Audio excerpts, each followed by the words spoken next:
What's up, everybody? Welcome back to the Sisko and Mike Podcast. We got a great show to you today. We got a friend of the show, man. You've seen him on House Party, Days of Our Lives, Snowfall, SWAT. He's been on everything you can think of, bro. We got Anthony Fernandez joining us today. My brother. Welcome. Thank you so much for having me. Hey, we appreciate you, man. Running into you at events, and you're always, always shouting us out, saying what's up to us. So we always appreciate that. And the environment, like we talked about with Mike, it's just pretty dope. You're wearing the Chicano Hollywood. There you go. That's a lot of the events we're at, and that's what it's all about, man. Hey, shout out to Chicano Hollywood. Yeah. Yes, sir. It was amazing what they did. I got to meet Johnny Murillo way back when we started on Horchata with Oat Milk. It still has to come out. But You're in that too? Oh, yeah, I'm in it. Okay. I play the antagonist, Spider. So. Oh, shit. Check it out, Spider. But yeah, but the whole collective of every part of the entertainment industry is this hub called Chicano Hollywood that came out of nowhere. And I think it's amazing because it's all about love, respect, and support. So same with you guys and everyone that's tuned into that hub is like, it's a strong movement. So yeah. Yeah, and I mean, just seeing our faces now, like, that's one of the models of the Chicano Hollywood thing. But seeing you on screen now, bro, and seeing your work, like before, we would talk about it, like seeing someone brown was like hard, Right. And now when we see it, like even when we saw like the Marvel movie, we saw Namor. Oh, yeah. We saw Tenoch. We got we're like, damn, we got emotional because it's like, damn, we've been waiting for this for so long, this movement of people and just putting the culture forward, bro. Like, that's what it's about. And we've been there, but we've always been there in a comfortable pocket that Hollywood and everyone watching felt comfortable in. But I think right now, those doors that some of the guys before us had to kick down, now we're just, we're there. So it's like up to us to take advantage of that and fight for those roles and support them when they come out. And it's just a beautiful thing, man. Yeah, I'm blessed to be a part of that because when I started out, it was legit, like the gangbanger, the guy, the prisoner or whatever, and the farm worker, yeah. All the roles are typical. Can you be more Mexican? Can we have more of a Mexican accent? And I was like, okay, like whatever. But you keep going, and now I'm detective and millionaire, and it's a beautiful thing. And I got something to say. We'll talk about it in a little bit. I'll bring it up. I just seen. I don't know if you've seen Blue Beetle. Yeah, I saw. I saw it. Fucking racist movie. I mean, think about that. Like, we'll talk about it later. I mean, we want to shine the light on you, but you were talking about that. I'll give you my opinion. No, we can talk about it because that has something to do with me directly. Is I think one of the problems is, and I've been with all the actors and people behind the scenes in the entertainment industry that are representing gente, it's the same conversation. In my belief is that we see other people with the reins. They're making stuff that represents us. So a majority of us are like, well, you didn't do it right. You're kind of stereotyping, which is true. But then they also say, okay, well, now you guys have the reins. Go make this. And we come and we do the same thing. We stereotype ourselves, but it's okay because it's us. And what I think the change needs to happen is that we have to make sure, and I've said it over and over again, that person in Arkansas, Billy is like, I'm not going to watch that click because the second the show opens or the film opens, they're using every stereotypical thing that they can to represent us, from the music to the backdrop to everything, like you're throwing it in their face. Yeah. He's turning it off, rather than telling stories that just happen to captivate that every social circle, every cultural circle background can relate to. They go through the same thing, whether, the spouse is cheating on, the kid isn't acting right, I just lost my job, whatever these stories intertwined are, all the way up to the gangster stuff. Yeah. But you show it in a way that doesn't throw the culture in their face first. We are proud of who we are, but we aren't getting beyond certain roles because they don't see us as that. So when you let the backdrop of our culture be secondary, there's nothing wrong with how our houses are decorated or what the backdrop is, or if we are in East Los and they happen to be Chicano. It's just about how you're telling that story. Are you giving credit to the story and the nature of the emotion and the connection of the characters before you're throwing our culture all around, like trying to get points for that? So, yeah, that's well said, bro. Yeah, bro. But and just to add on that, I think it's going to change. I think right now it's a thing because we're seeing more of our culture in movies, right? And films, and TV. So it's trying to captivate us and being like, all right, we're being represented. But I think there's going to be a part where it's like, it's so ordinary, normal, that we're not going to do that anymore. We're not going to have to do that anymore. Yeah. Right now we do that because we have to show that we're representing. Films are showing. Blue Beetle wanted to show Mexican, right? But at some point, all right, now we got Namor, now we got Blue Beetle. Next superhero, they don't have to do that anymore because now it's a normal. It's a norm. Yeah. You know, so it's an everyday thing, you can say. Yeah. And sometimes it's just to get it out. Yeah.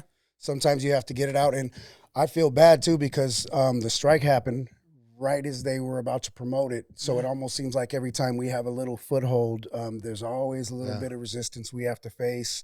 The same thing happened 2020 when the tax collector came out, and then all of a sudden they were going to walk the red carpet and everything was canceled and stuff. So it's like you see those movies that will get a little bit of a foothold in Hollywood or get, you know, some representation in there. And at the end of the day, you think, well, at least they got it out. Like, it's just about getting that out. And sometimes we all have to take a sacrifice for the greater of what we're doing. But acting is longevity, or it has longevity. In the old days, I was into music. I was rapping, bald head, all that. But me reflecting now as I'm older, I'm like, no one wants to see, unless you're already established like an Ice Cube, no one wants to see too many 50-year-old rappers jumping around on stage. There's not longevity in that. Yeah. But in acting, I was like, there's always, look at Denzel, look at Anthony Hopkins, you know. Yeah. These people grow old gracefully if they did get in younger, but then there's people like Sam Jackson that came in their 40s and have been tearing it up for the last 20, 30 years. That's true. And so to me, it's like you don't have to sacrifice in that way if you're serious about your craft and you also have heart about supporting your community, then you can take chances that will give other generations opportunities, and you might have to take a loss, but you can still have a good long career. It doesn't mean that you cut yourself off from that. So, you know, no big deal. Just keep representing. Yeah. And I know we're going deep into it already, but you know, we want to, because your career is fairly new, you can say, right? Yeah. To what other standards are. It's about 10 years you mentioned. They say overnight is 10 years. so you know, so it's something you got into later on. Yeah. You talked about right now. I didn't know you were a rapper. You talked about rapping. Did, man. I've worn so many hats, and I did start like the same thing. I was kind of running around. I wasn't born in LA, you know. My mom was constantly moving around, so I saw a lot of different cities growing up, a lot of different characters, and it was always, you know, government housing, food stamps. We were dirt poor. People don't realize nowadays what you consider dirt poor. We're like, nah, can of corn, Coolio, yes, because it was a can of corn sometimes. So just traveling around, I ended up like getting into the street life, and like I graduated high school, thankfully, but I saw this movie PCU. Movies have always been a part of it, right? So this whole journey, I always got to see the movies, but it got real to me, I think, like La Bamba, Stand and Deliver, you know, Boulevard Nights. You start discovering, you know, just these different movies where your culture's in it. But I ended up seeing a movie called PCU. I grew up with like the animal houses, so I wanted to go to college for a year. I didn't do that. I ended up going up to college and selling weed and hanging out, but I got the college experience I wanted. Went back to the hood, kind of got hooked in the street life even worse around like 19. Around 21, I kind of kicked it. I was back in Anaheim, and I got a job bouncing at a nightclub called The Boogie in Anaheim, and I did that from like 99 till 2006.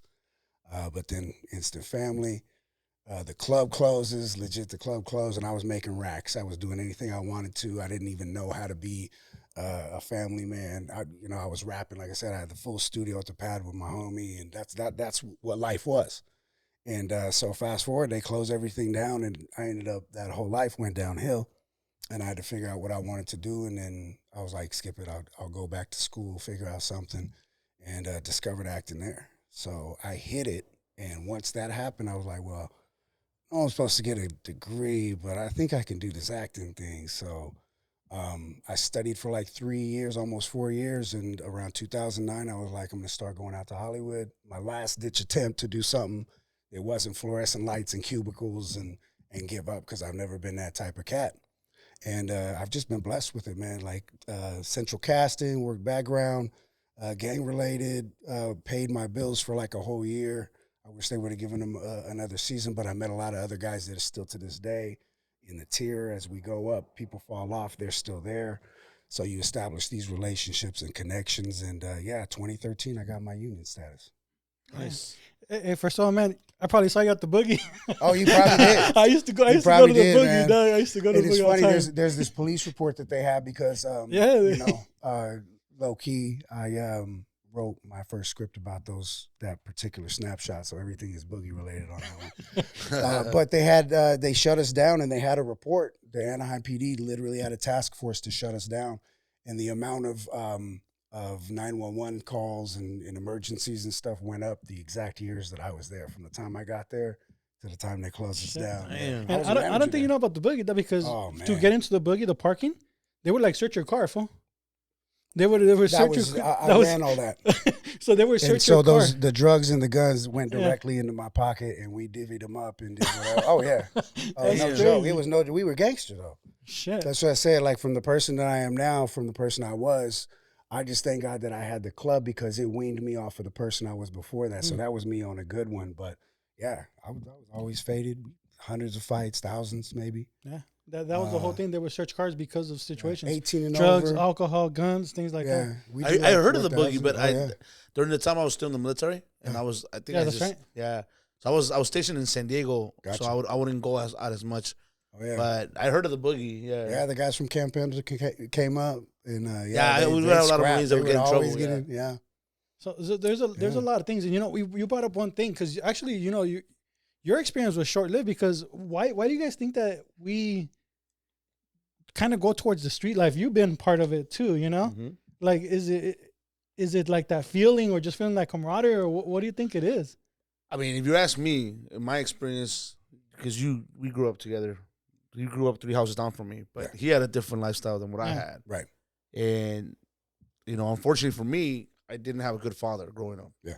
So cops were always on my house. He could tell you that. You could always see cop cars in front of my house. Yep.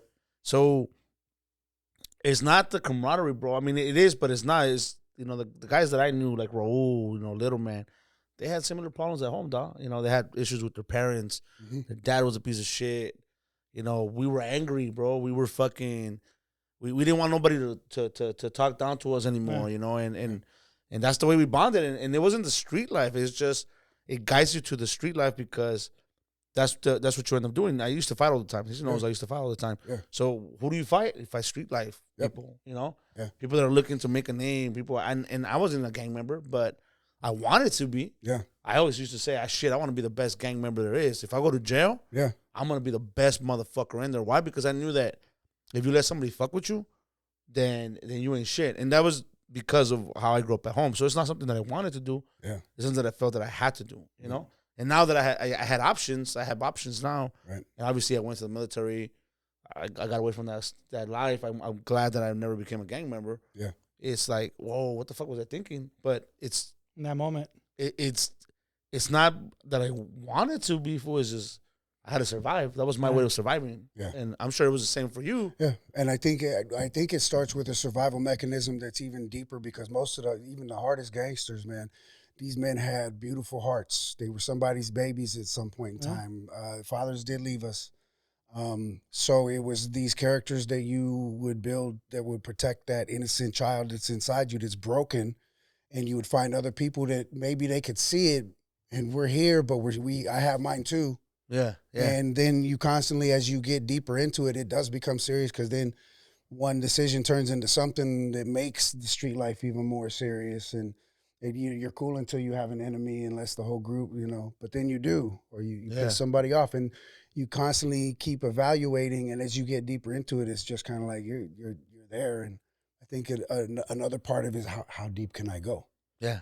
We get the kind of like, wow, this is intense. Yeah, you start kind of liking it. Yeah. A lot of times it's like, I can say the places that I've been where, like, even the homies that are supposed to be on your side, there's like a group, everyone has their little cliques with the end.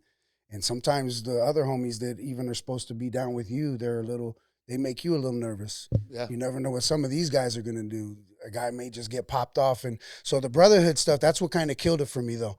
Because when I finally got out, I realized I was like, you could be on one side fighting, and one of the dudes, you get into a fight because this guy's a powder puff, but you got to back him up because he's part of that. He's making dumb decisions. Whereas they're telling me that that's the enemy over here, and I know damn well that there's probably a guy that sees eye to eye, like-minded, that we should be building and making stuff. but I can't go mess with him because he's supposed to be the enemy, and it's not supposed to be like that. Yeah, and sometimes you don't even know what the fuck you're fighting about. No. You're just like, just because that's the way it is. And jail, no one's really going to be there for you. I always thought that there was kind of this mystical thing that would protect you. The group can protect you, and to some level that's true, but in many ways it's not. You're on your own. Yeah. So, and I always was kind of like nomadic myself anyway. Yeah. So you get hardcore with a few people, and then that was it. But it was easy for me to just like cut it. See, so I realized the same thing with about raza. Yeah. And I love raza because we grew up. I'm never gonna talk bad about my raza, but I was misled. Yeah. I used to think raza has each other's back, right? And then when I went to juvie, it was the opposite. So before I went to juvie, I was told, blacks are the enemy. Fucking raza will got your back. Blacks and whites are the enemy. Shit that you see in movies, right? Yeah.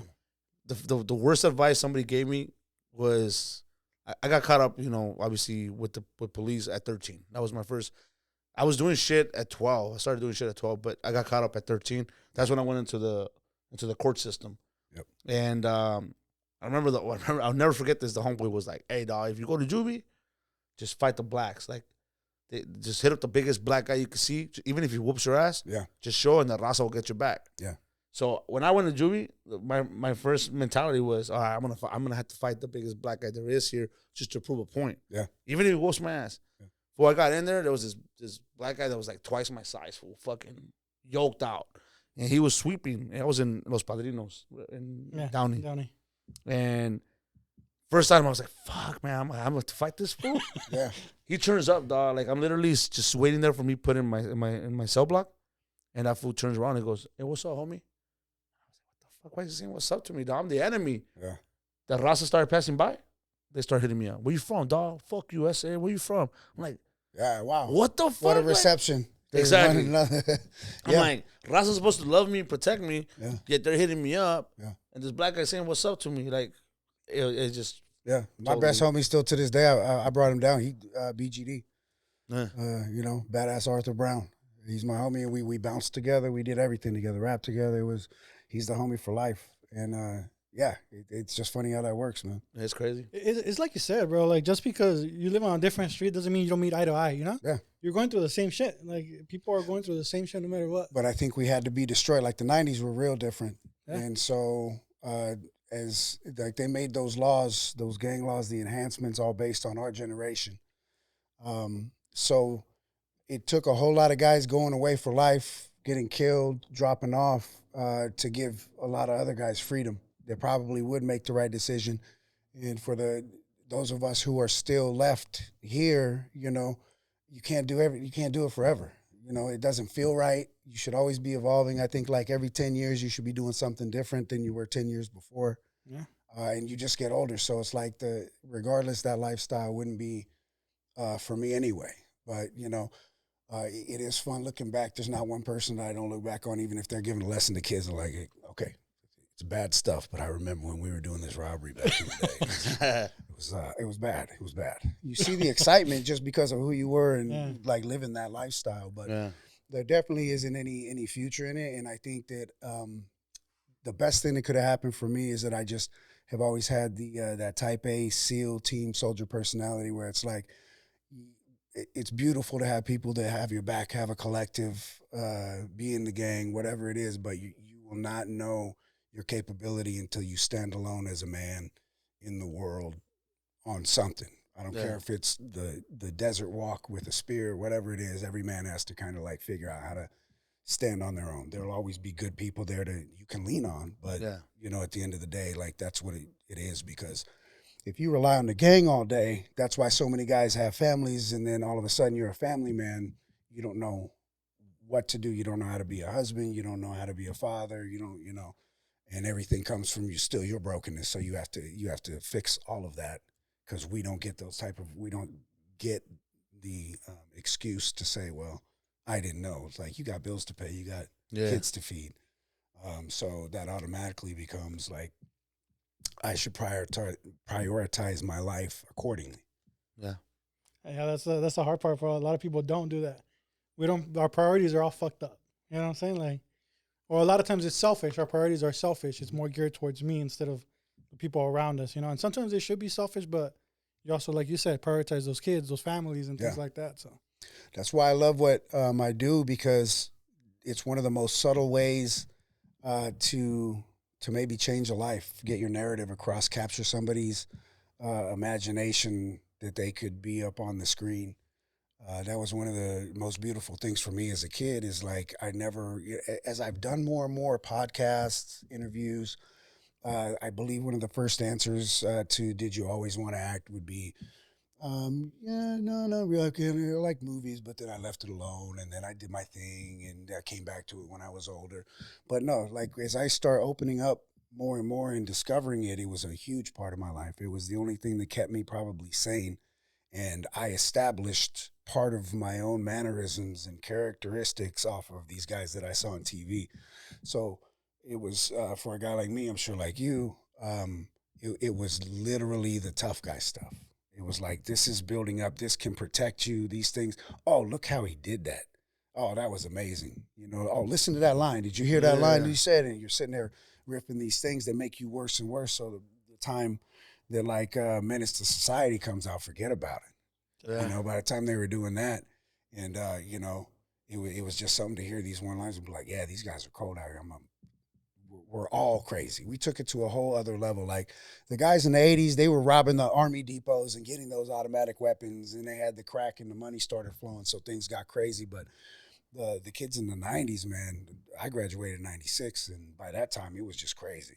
Like I had guns in school too, and it was nothing. But it's funny though, like with all the guns that were in the school in the 90s, it was never like the shoot 'em ups and the psychological stuff that fell after us. So like for his even back then, it was just different because our culture never is the type. And I'm not saying gonna say that there's not people that do mass shootings that are not white, but Raza's never really gonna go out and fucking do a mass shooting. No. Even a gang shooting gone wrong wasn't on that level. Exactly. So we did, like, I know we had guns in our school and shit. Yeah. You know, I had a couple friends that got caught up with that shit that served some time. Even nowadays, I got 2 teenage daughters, and they literally just told me that they found a gun in the trash can. Yeah. Like, literally. That means someone had to ditch it. Yeah. So it's crazy. It's crazy. Yeah. You know? Yeah. So, you know, I want to touch on this, bro, because I didn't know this. Your rapping career. So you went from movies, you know, you started doing the acting, and then you said you went away from it, and you started rapping. How did that come about? No, I was rapping. No, he was rapping first. I was bouncing, and the lifestyle just afforded me the studio. It's what I always wanted to do. Gangbanging, even, it wasn't like gangbanging. Like there were some cats I always say I was a hustler, because there's some guys that just for some reason, I love the female. I'm pimping. Some guys were just gangster and loved being in jail and what's up, Craig? What's up, Day? You know, they just love that. It wasn't for me, but I would do anything I needed to, sell a little bit here, whatever it was. So I was a hustler. But wrote my first rap at 13, and then when you get in that mix, it was more just like we knew everybody. I knew the white people, I knew the Mexicans, knew the blacks. Even though we had the hardcore section we could go to, we were known by everyone. So I love getting around parties and freestyling. And so by the time that I'm making this money, I'm not really living the street life, but I'm still getting to fight and do drugs and kick it. And I built a studio. We were doing shows. We were, you know, just living the life we wanted to. And it was just, I was always at the party making money. What was your rapper name? Swin. Well, the whole name has always been Swin. Okay. Because when I got my tag name, they said Swindler, and hey, trust me, dog. My name is Swindler. So I never liked it like that, so I cut it in half. Swin. It was just like Swindler the rest of the time. And we started out when my homie got down here was Section. And we had an old group called the Inner City Mob that was more like a street clique, but we also like would rap under that name. But it was just him and me, so we restarted. We were like bouncing, doing shows. And then one of the homies from the hood eventually found his way down to us, and we switched it up and went back to the Inner City Mob. But, you know, the whole life was just fast and crazy and wild. And, you know, a lot of times it was me that was pushing the group, and you can't just do it on your own. There's all these things that happen to every single group happened to us. But the whole time I'm bouncing, I'm making my money, so it didn't matter. It was like the lifestyle. But it was really cool, but everything kind of ended. You have to think when the club closed, it was more about money. It was more about what do I do? And I was arrogant because I thought like I got good credit, I got racks in the safe, but I underestimated what it took to take care of a family and not have a strategic plan, which I didn't have to do for all those years I was bouncing, but my mind was always like that. I was always angling and trying to figure out something. And so, like I said, it was just a matter of time before I found myself like really down as far as my self-esteem. I remember one of the homies that I bounced with, thank you to Mario. He hooked me up with a security job at Main Place Mall in Santa Ana. I even bounced at Original Mike's. You know, I was doing anything I could. So it was always tough guy stuff. Even when I was acting. So I would have like a show that was on TV or something, and I would be repoing. There was this one white homie I bounced with, and we repoed everywhere. We went to every single hood you could imagine, north, south, east, west. And I did that for like a year or two, and we got into some crazy shit there too. And, you know, it was wild. It was wild coming up. From those years I bounced and decided to act, nothing had really changed. It was just me having respect for a craft that I could finally use. And a lot of people don't understand that that's what it is. When I was in class, I was a little bit older. I was in my mid-20s. And so there would be some kids 18 years old. And, you know, my first teacher, Mark Majerian, he would, so what choice did you use? Well, I didn't see it. Well, and he would literally get inside these kids' minds, and they thought he was being mean to them. But in my older age, I realized in all my experiences, I was like, yeah, all he's doing is provoking and evoking these emotions so that you can use these for the text. It's not supposed to, if you get something cathartic out of it, good. But it's not supposed to be used as your healing.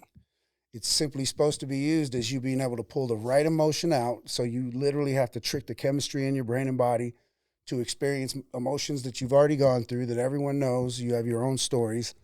To deliver and service the dialogue. And I was capturing this. So I was like, oh, okay, this isn't easy, but it is. I get it.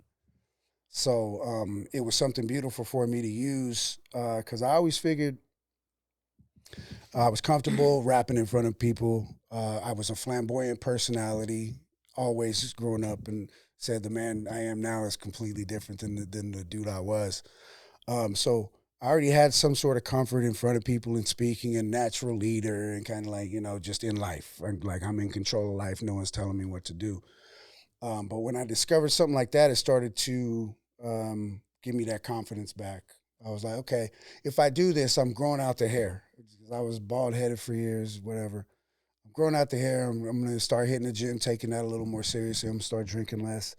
But I noticed what that thing was, where if you have to stand in front of people, and sometimes it all happens, it's like an electric pulse bouncing around. So that's why people are switching and doing this. And I found something that took that out of me. And it was because I finally, with all the emotions and all the toxic crap that was in me and the brokenness, I was able to take this dialogue and all these emotions and channel it into something. So that was the most, it wasn't just that I discovered something I can do to get out of work. It was something that I discovered I actually connect with, and something that did give me some sort of release. And you know, it was a beautiful thing when I realized I can memorize dialogue too. But, you know, you rap, you can memorize that too. Yeah. So.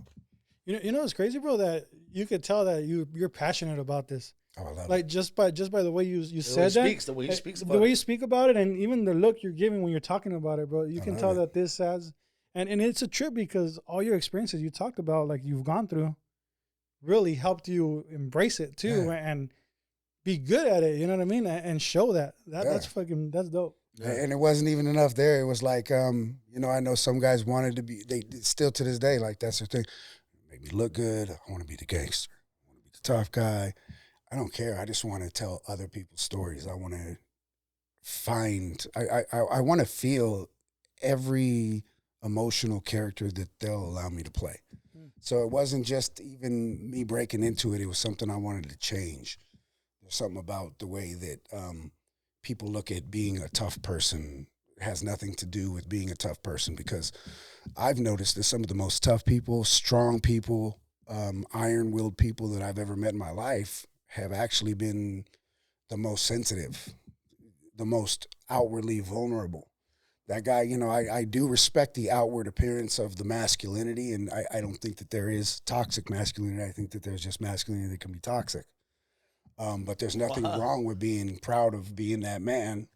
Because even if there are jokes made about us, at some point they're gonna be like, "Hey, could you open this can? Can you grab this?" And I'm not gonna beat them up for needing man strength. And there are so many strong women that I look up to and admire. Sonia, you know, my wife, my mother, that do these, you know, amazing things. But there's a place for everything, and there's nothing wrong. Like, there's been so many people that like, "Oh, I love you, hug you," and in the streets are like, "Well, that will get you taken advantage of, killed, whatever it is." But in all reality, no, those are the strongest people. That if they are in a movie that, you know, you see the mother carrying a kid on her shoulder the whole movie, and she's got to crawl through swamps and fight through something, like, you find out, yeah, they're the most strong people. So it's not, I don't know, we got to get rid of all of that. We got to encourage people.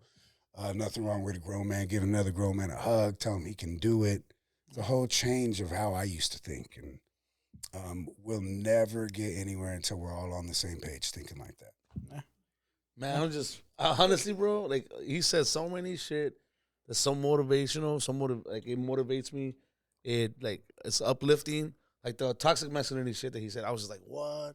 Never saw it that way. I never heard about it that way. Yeah, I never heard of it that way. You said no such thing as toxic masculinity. There's masculinity that's toxic. Yeah. And that's true, because we get told, you know, like we talked about this in the past, like the narcissist shit, you know? Yeah. People throw that word around like it's fucking candy, bro. Like, and people eat it up. Oh, you're a narcissist. Why? How the fuck you know? You're a doctor? You're a psychiatrist? Yeah. And it's crazy because we all have narcissistic tendencies. Yes. Women and males. We all can be toxic. Yes. And it's not just a male thing. It could be a female. It's a human thing. That is where the maturity comes in, though. It's to be able to say that, like, it exists within me.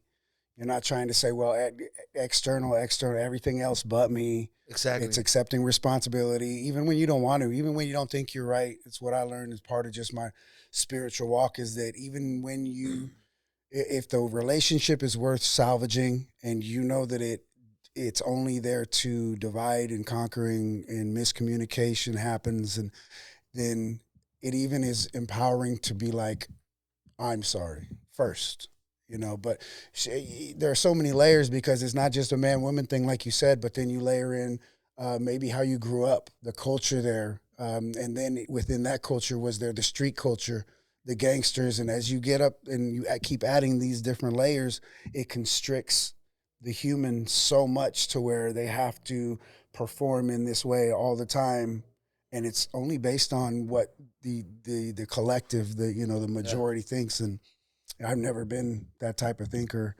And I remember as a kid feeling insecure or whatever your fears were, and being poor and realizing it, and just feeling like, you know, I know there's something special about me, but I just feel garbage. That's the most empowering thing, is when you finally release. I think that's another reason why we go that route, is because you bottle it up as a kid to a point where finally you got enough balls. Is I'm the gangster now. Yeah. You know, 12, 13 years old. Mom ain't touching me. Yeah. You know what I mean? I'm doing what I want. That's and exactly when what you get the freedom of finally telling everyone the truth, my teachers all knew who I was. It was no secret, and you can't buy that kind of freedom.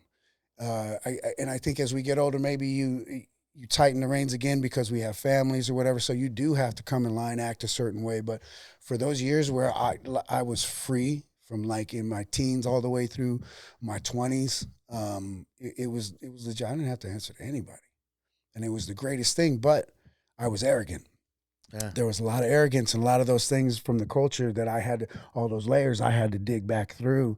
Say, oh man, it's so stupid. A lot of ego. Why would I want to encourage another kid to go through that? Exactly. Like, you don't want to say like, oh yeah, because people hear my story and they're like, wow, it's so cool, and like these things. But then I'm like, man, it's messed up. Nobody should be glorifying or like saying that. It's like, go straight to this. I wish I would have had acting or known acting at a certain age to cut me out of that. But, you know, you're used for your testimony, and it wouldn't be mine if it wasn't mine. So I went through that, and I'm proud of everything, because it made me who I am. And so it's just the ego is still one of those things where I have to stomp my old self down into the ground every day But that's what I love is that everyone beats themselves up so much, but you don't have to be like that. It's like, give yourself that grace. We are human beings, and given anything, we will break it. Given anything, we won't give it the proper glory it deserves sometimes. We're humans.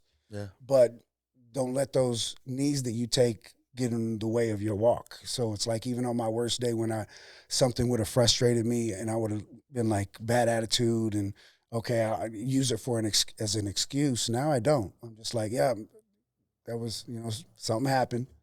And I'm going to get on. The next day is going to be another day, and it's going to go on regardless. As long as, I'm grateful and thankful that as long as I got my health, I'm free. That's pretty much it. You can take care of anything else, any other problem. So yeah, it's a big thing to get the ego out of it. Yeah, for sure. And I think he said something that I've been trying to tell this guy, and I've been saying it in the podcast a lot lately, that we got to start forgiving ourselves, bro, for the past and for even now, the things we do now. Yeah. Like you said, we're human. Yep. We're human, and we're going to continue to make mistakes. Yeah. And it's just growing from their mistakes and being better from them. Yeah. And we'll teach each other, we'll treat each other better when we do that, because you realize what you need are the imperfections or someone's personality. You understand kind of how they maneuver through life. And so you give that grace. Yeah. And it is a beautiful thing, connecting and just being a part of something that's evolving, like the way that we interact with humans. And it wasn't always like that. It was a cool thing that I realized when I changed up kind of my image and people find out I'm acting. It's like homies that would have hit me up back in the day. Hey, could I get a picture with you, dog? Hey, can you sign this for me real quick? And I was like, yeah. It felt so good to get pulled out of that regular structure that whether you like it or not, you can be pulled into it any time, especially if you have a look or whatever it was. But, human beings are human beings. I love seeing them. We had the pleasure of going to that 30th at the Plaza for Blood In, Blood Out. And we got to go with Jesse Borrego. And from the time that they dropped us off to the time they mobbed him and walked in, it was just amazing to me because his attitude, for one, was so beautiful. Oh, he's one of my favorite actors, bro. For his age, but his energy is beyond. From the first person he signed an autograph or took a picture all the way till it ended, the cleaning staff, the security staff, and he was still full of life and love and everything. And I was like, that's like what I want to be like. And when you witness things like that, it only makes you want to be better too, and to put that positivity forward. And has that been the biggest thing for you? Like being around these people, and not just that, but like playing these roles. And you're talking about like the human experience just in general. Yeah. You're getting to live different experiences with your roles. Yes. You know what I mean? So has that helped you or taught you? Because you seem pretty well centered, like this is my priorities, my responsibilities, and I have to walk this line, but sometimes I have to be this person as well. Yeah. How has that helped you like shape life? It's good and bad. It really honestly is. There are some characters that you feel that you had fun playing. It was a great experience. The people, the conversations. Home Team was amazing. I was able to spend time with Rob Schneider and Taylor Lautner and Kevin James, and the conversations that you have and the advice they give, it feels like it's nourishing you, and then it's also solidifying that you belong, that you're here. NCIS, I got to do a really long, I think it was an 8-page interview scene with Mark Harmon, and I practice, and it's nice when they give you that look and be like, you worked on that one, didn't you? I'm like, yep. Right. So you feel like you're claiming your space in an area where it's when I first started acting, I'm like, I guess I got kind of do some acting. To the point where I'm like, yeah, I'm an actor. Like, boom. And then there are other times, like there are beautiful things that we make. Addicted to You.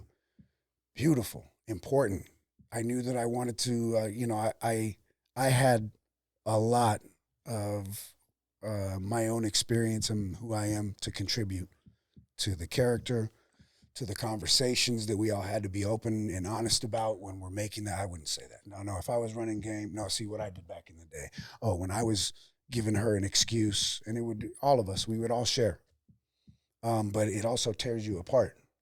because you're one of those tools that's being ripped back apart, ripped back open. You're doing it for other people. There are some audience members and viewers that really understand where that's coming from, because they're the ones I think that will closely emote with you and be sympathetic and empathetic to the situations.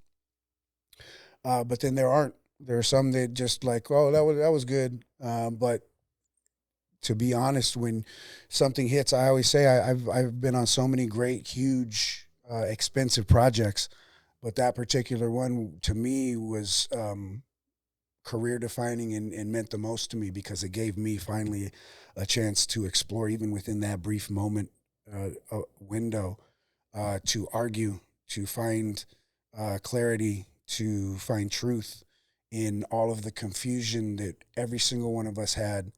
If you come from a certain household, if there were generational curses, if there was addictions, if it was toxic relationships, if you realize that you have some part of those characters in you, or that you see through yourself, and so you have to take on the responsibility and the self-care to make it through those alive, to develop these relationships with people that we closely shared so many intimate things to collectively make this as true as we could. And then one better to go on the road and show it over and over and reopen what it is. And to be honest, one day from the next, you could get me with like, oh, this was a beautiful movie. It meant a lot. We just want to heal people.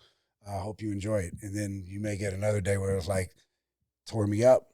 Still does. I still tear up every time I see the parts where they're at the worst. And I definitely see those, definitely from a broken home. Definitely didn't get treated or get taught like a man should be a man. Had to learn that on my own. And then through my own experiences of little playboy action, little womanizing, little arrogance, and being ashamed of who you were, so you feel like that's what you owe the world back for someone's daughter that you made go crazy, or for whatever I did. I can't even really think about it, but I know I did something. And I think just the way you explain that, one of the hardest things I think is when you know the person you were before in the past, mm-hmm. and you're not that person anymore. Yeah. But for some reason it comes out through a film. Yeah. Through a song, through someone's memory, mm-hmm. and it just takes you back to that place, and it's like, fuck. And I shouldn't have said that. I mean, in all honesty, it's still you. It's always you. Yeah. It's me having to put that guy in the grave every day. And I tell people, I say from the man that I was, it was like there are some guys that they're just good guys, right? Never did anything wrong, but they just feel like I want to be better, whatever that means in life. So they're like at a 0.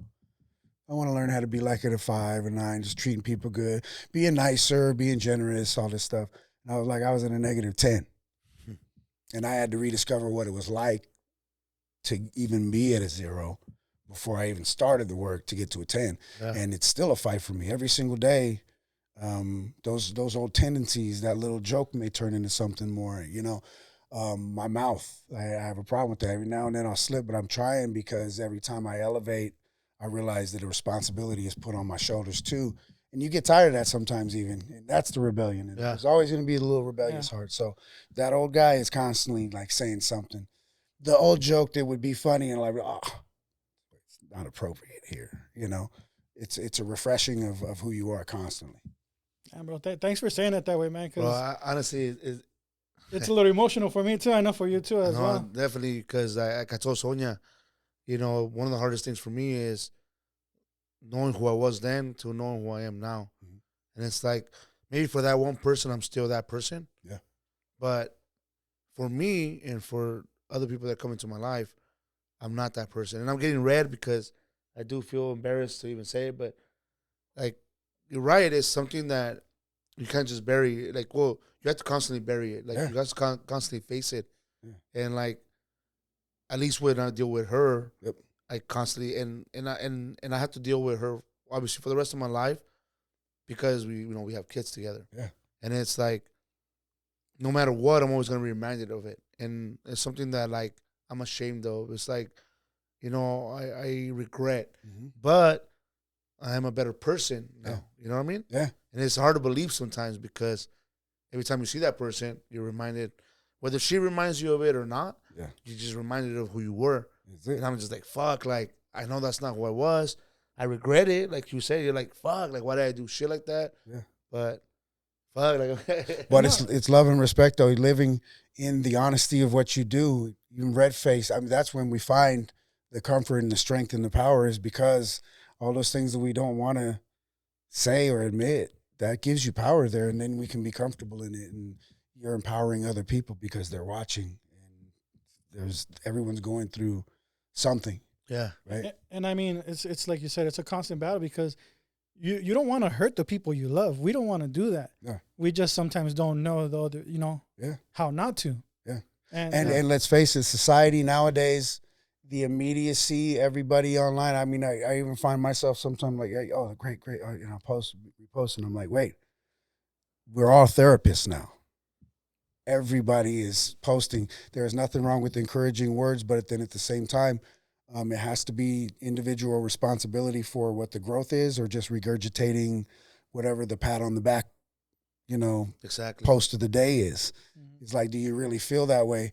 And I really do think that we're in one of those sort of things where it's more like about showing it rather than like we all talk about the healing and being a better person. But it's not going to be the picture perfect image that we would like to see. Keeping that in your head is good, but like humans, we're all human. We're all imperfect. So to be aware of everyone gives grace enough to say, like, even if you don't get along with somebody, that's where the true love comes in. And I've been searching for that because it's still the little gangster sometimes in me. It's like, this. Yeah. Love. I really want to discover. Yeah. I want to discover before I die what it's like. I mean, feeling slapped in the face, feeling betrayed, feeling disenfranchised in society, whatever those thoughts or feelings that are negative, to be able to look past whatever you place blame, wherever you point the target, and just like literally be like, but I got so much love in my heart that like I'll pray for you before I'll fight you or before I'll talk mess. I want to be the better person, even when I know you deserve to be cussed the F out. You know what I mean? That's where I want to get to. And it's never going to get there like fully, because I say we're of the flesh, we're the human, we're the emotion. And emotions are a motherfucker. They are. Straight up. Like it's like I tell people all the time, like emotions overtake us, and sometimes it's a good thing and it's a bad thing. Yeah. It's negative when it dictates how you react to things, how you do things, you know? One thing that I've learned now, like later on in life, is that how to separate my emotions from something logical. Like sometimes you got to step out and be like, I got to separate myself from this situation. Say you and I are in an argument, I'm going to step away from this situation here and think about it from both perspectives, Sure. A lot of times our emotions are just like, no, I can't. And we're battling and it's just, I'm glad you said that, because I've always, that's how I think. One of the only reasons I made it to the point that I have is, and sometimes I'm not proud of this, but it has been so focused and determined. It's like, I don't care who you are in my life. You're here or you're not. And so that's kind of what I've been more practical than emotional. Mm-hmm. That's why it was nice to rediscover it with acting, is because when you live your life completely practical, it allows you to cut anyone off. I don't care if it's my grandma. I don't care if it's my best friend. If there is something that needs to be cut, then I can do it. And pain exists and everything, but that's like kind of my mindset, and that never leaves. Yeah. But you try and find the love. Like I said, I think maybe that is why. Maybe we discovered something. With my practicality, that's why I seek love so hard, is because every decision I used to make that's gotten me to this point that you have to be exterior, rigid. That's probably what it comes from. And it's probably a lot of other people that are like that, just survival mechanism. Yeah. And I got to give you props on Addicted to You, because one thing I said when we watched it with Sonia was that. Thank you, by the way. I mean, you did an amazing job, and they told us some insights about the whole arm thing and just how that went about. So we'll talk about that right now. But one of the things I want to say is that we're talking about practical and how you look at it from the outside. That movie really gave me a perspective from everyone in that film. It gave me your perspective, it gave me her perspective, and it gave me the child's perspective.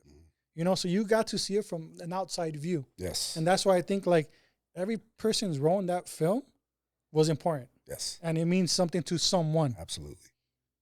Yeah. Yeah.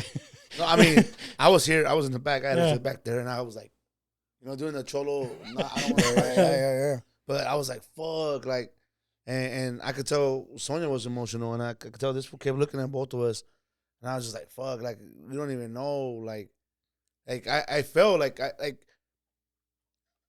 I never felt sorry for you in the film, like as an actor, like, oh, not an actor, but as the character. Yeah. I never felt sorry for the character because I was him. Yeah. I felt connected, and it was like, I understood him. Yeah. But at the same time, I was like, but that's not an excuse. Yeah. And I didn't know that then. You know what I mean? Yeah. Like, I know it now. Yeah. I know now it's not an excuse. It's just like I was telling somebody, I was on the way here, I was talking to somebody on the phone, and I was like, fuck, I used to blame so much shit on my dad. Mm-hmm. You know, I was talking to this person about how my dad used to fucking, I couldn't eat the good food. Oh, yeah. Like, he would fucking mark the good cereal. You know what I'm saying? Yeah. And like, if I went into the kitchen, only my brothers could eat the good cereal. Like, I'd have to get the wick. Yeah. And it was, you know, I had a lot of anger for that. Mm-hmm. Now it's like, I don't care. Like, I buy my kids, you guys share. Yep. Whatever I buy, share. But things like that, I was talking to them, and they were like, damn, no wonder you sometimes react this way. And I was like, no, I've already gone over my triggers. Yeah.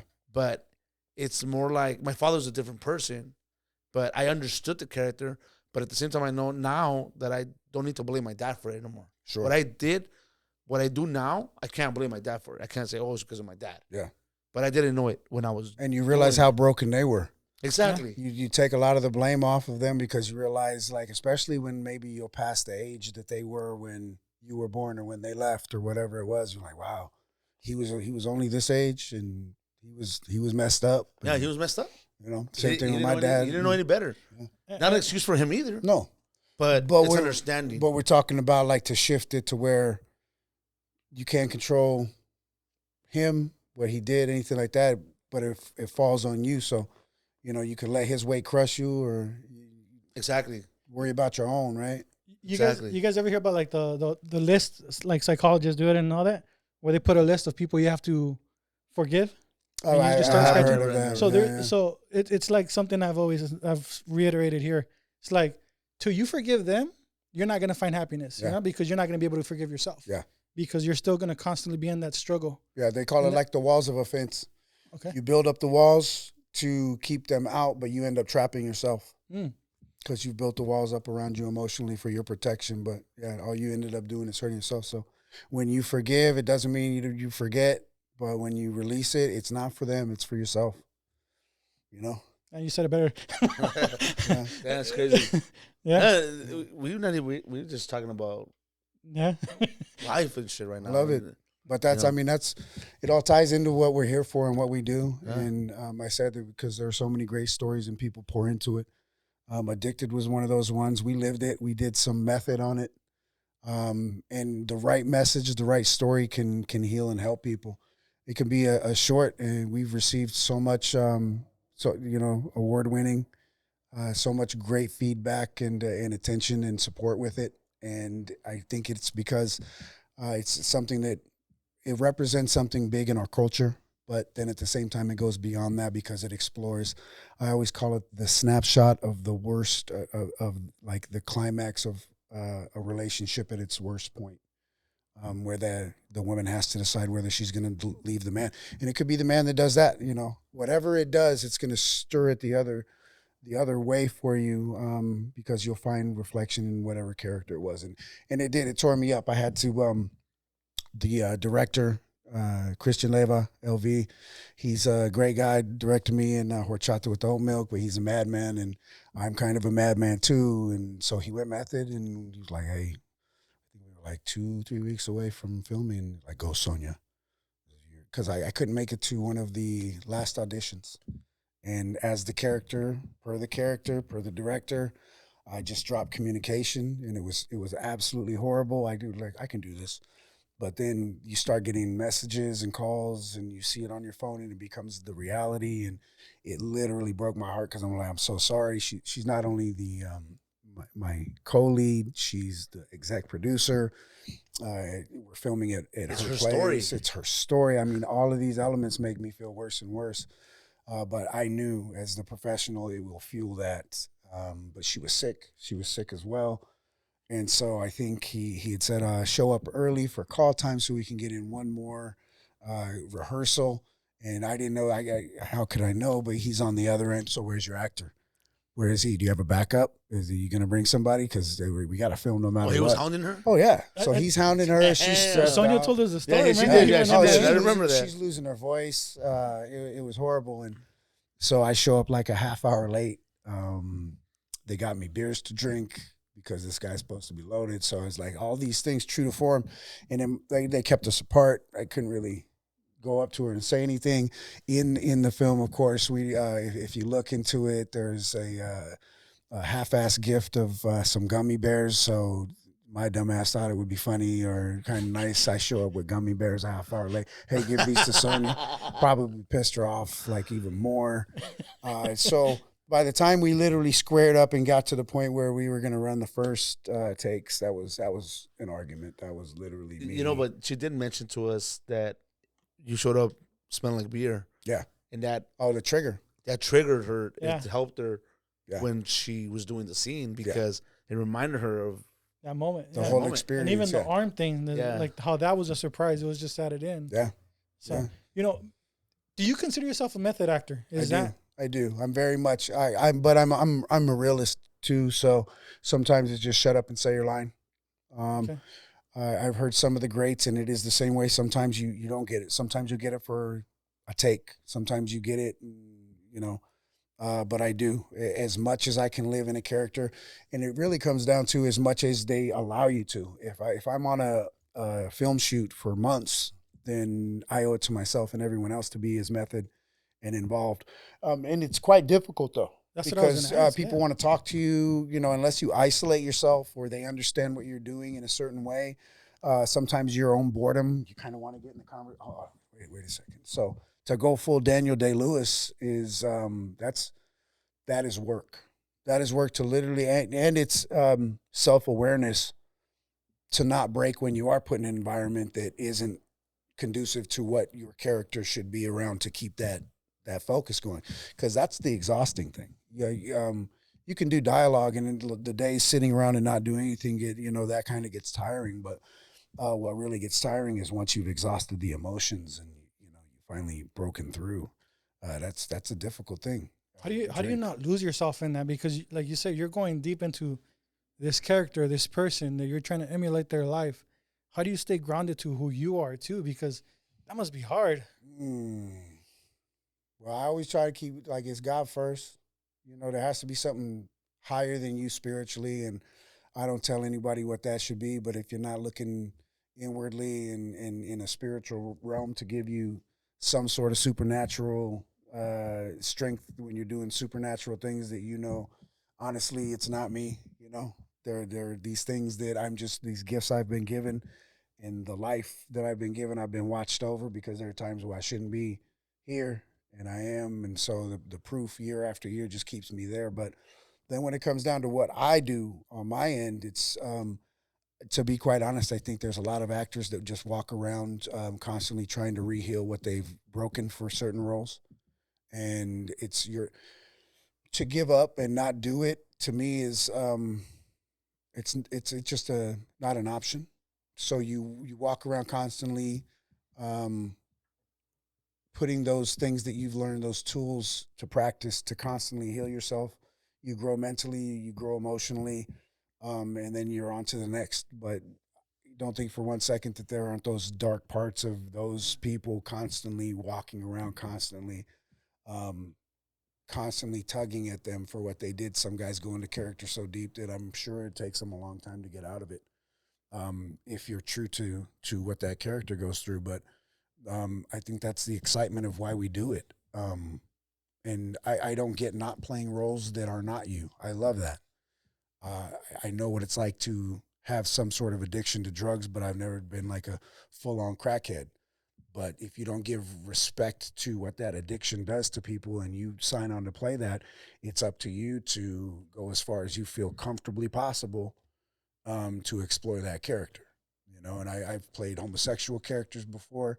I grew up in, you know, the culture is very like, man, you know, I even have a story of like when I was working background on Sons of Anarchy, and I was there when they were filming Juice getting killed. And they picked a guy out. He got raped before that. And they picked some guy out of central casting, just some extra to do it. And I remember at lunch, the other guys were giving him crap. Oh, man, I don't know if I could do it. I'm like, it's not you. It's a character. The guy that is getting paid how many thousands of dollars is the one that has to get raped. And you know what I mean? So give respect to the characters that we play and try and go, if it's not for you, don't do it. I said to a comfortable level. But I've always wanted, it's not me.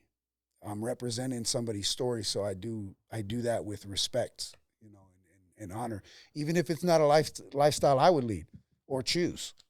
Yeah, that still doesn't mean that you can't be one of the best actors given a performance. Because guess what? Slowly and slowly, you're not going to be an actor that's going to be offered those things. They want more and more genuine every day. Can't play a cop unless you've been a cop. Yeah, and so for me, that's the whole reason why I do love it so much, because there's been so many people that have given me opportunities to break the stereotype that they would have pigeonholed me in. The people that, on Truth Be Told, that sat painstakingly and covered up my big street life Fernandez on my back because they knew that they liked what I gave them for that character.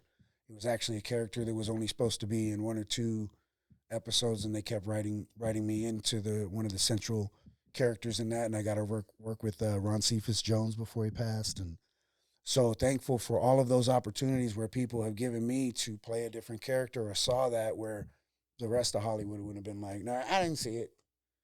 He's not a suit. I don't know. Yeah, you know, I made sure I covered up my tattoos. There was like an AT&T commercial I did way back in the day, from the time I walked into the audition room to the time I left, wrapped on set. They never knew I had the tattoos. So you discover what you need to do, you make it happen, and then enough with the excuses too. Like, you got to be hard. It's not easy. The world will not bend to you.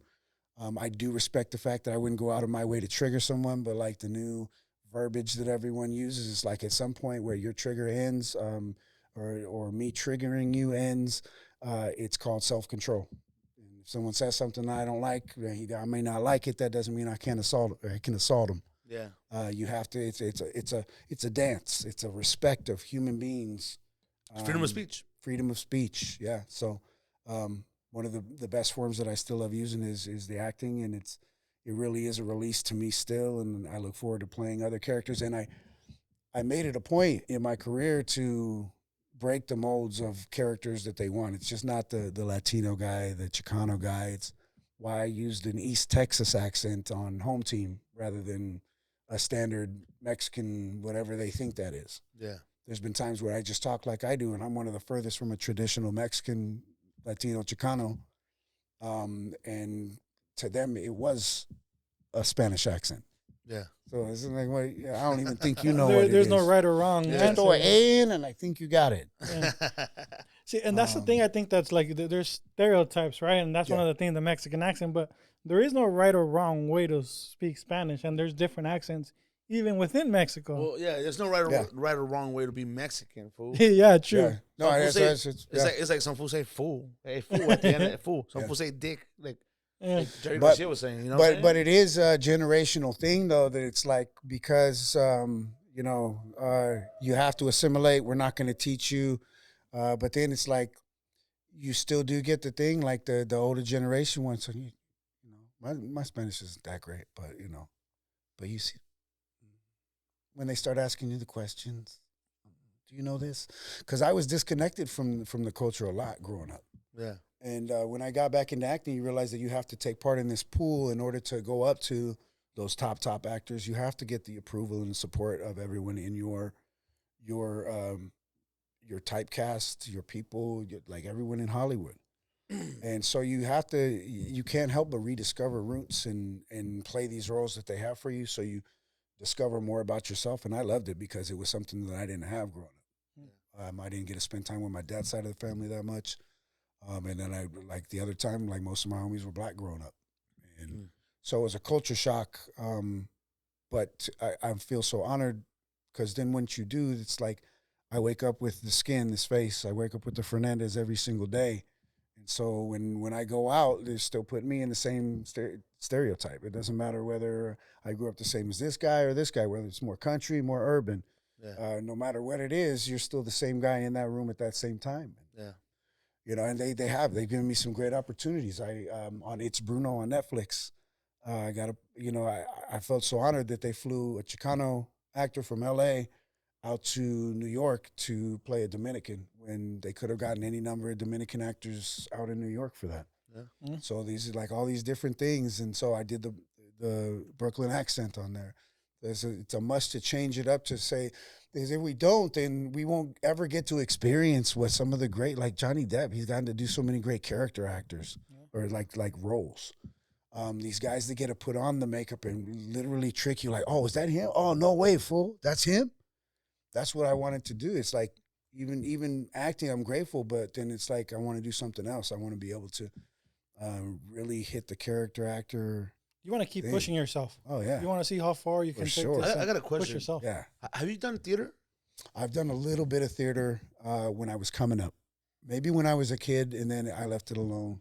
Okay. I hit the streets. But when I was doing acting, when I was like in my first acting classes around like 2007, 2008, it was just a must. You're involved in the school, so you have to. And I had a great background. I mean, we had to recite Shakespeare, which is, I think, like we kind of count ourselves out sometimes. And that's why I like, Alfaro, he's reteaching, like they will recite Shakespeare and perform it. And it doesn't mean that now they may change and now they may collectively put you in a movie that is more like that. But the more that we're studious and the more that we're cultured in plays and theater, then I just think the more versatile as actors we will be and more respected we'll be to be able to take on some of those roles. Even if it's only the androgynous look, sometimes if he represents the culture, then it's good that he's getting that role or that he gets to break a boundary because it's those little chips. And then I remember Our Lady 125th Street, Stephen Adley Gurgis. I got to perform that. I loved it. It was one of the most amazing things, but it was inspiring because at the time, my coach Mark, he was like, "You got to know what it looks like to be looking for Manhattan or like the East River, or know what this looks like in New York, or you'll never be an actor." And then from that point on, I always remembered that. Like it's amazing. I've gone to Hawaii, New York, Albuquerque, New Orleans, like all these things, these places that I never would have gotten to go if it wasn't for the craft that I learned. So.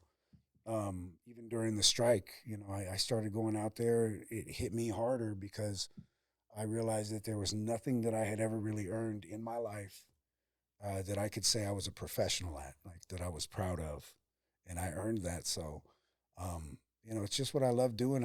I definitely am going to push it. I always say more to come, and the roles that they're giving me are more and more. And people wouldn't even know. For as blessed as I've been, there's so many roles I've lost out on. You got to have thick skin. It's not like they just hand it to you. Oh, yeah, that's him saying that. Oh, yeah, great. No, I look back to, I think I auditioned for the Revenant, that DiCaprio movie. That was, I look way, way back. And I'm like, oh, wait a second. Oh, I did go out for that one. Man, I wish I would have gotten that one. But what is for you is for you. Yeah. And, to just have the resume that I do, and there's still some guys that I'll meet. I met a guy at a celeb golf tournament a few months back, and I had never met him, but clear back to 2013. Oh yeah, you're the guy that got the wedding ringer role. Instead of I was up for that one. Like, oh man, you don't realize like your success, you're still taking that from somebody else who's working just as hard. So it's gratitude every day and work hard and leave the excuses at home. Have you found that a lot? That like, for example, we're talking about typecast. Yeah. Have you found that you run into the same people running for the same roles? Always. Just because of who we are, they how turn we into look? your best friends. So like when you see guys that are like kind of around my typecast at the events that we go to and stuff, the reason that we click up and we're all standing around joking and stuff, it's because we constantly see each other in the room. You know, it's like that IG or the TikTok skit where all these guys look the same, and then Noel G walks in. Wow. The casting director, oh, hey, Noel, come on in. I mean, it is like that because you'll constantly see the same guys going in for those roles. But that's not, you know, I do believe you are in competition with yourself because it can only be your delivery. It can only be your look. It can only be whether you studied harder. This guy could come in and not have to do it and just have something a little different than you where they can just say some, you know, made up shit and you're good. And some guys have to prep harder, but so that never gets to me. The saddest thing is when you see guys year for year that you all came up with is the one that gave up, the one that's gone, you know, oh, where is he? I haven't seen him. I think he gave up or, you know, you definitely see how as you go up, people just fall off. So to even be have like 10 friends around me, I don't mind if they show up to every audition. And that's the name of the game anyway. You're not going to ever, my thing is this, and it was, I think an agent or something told me one time years ago there, I said, my goal is to be an offer only. Oh, well, that's pretty difficult. I'm like, my life is all about impossible and different or difficult, you know? So it still is. But you have to make yourself marketable enough. You have to prove that you're worthy enough of that. That's not something that's just like, oh, just offer me the role. Yeah. But it does get nice at some point to be able to think that they recognize you for your work to the point where they will offer it to you.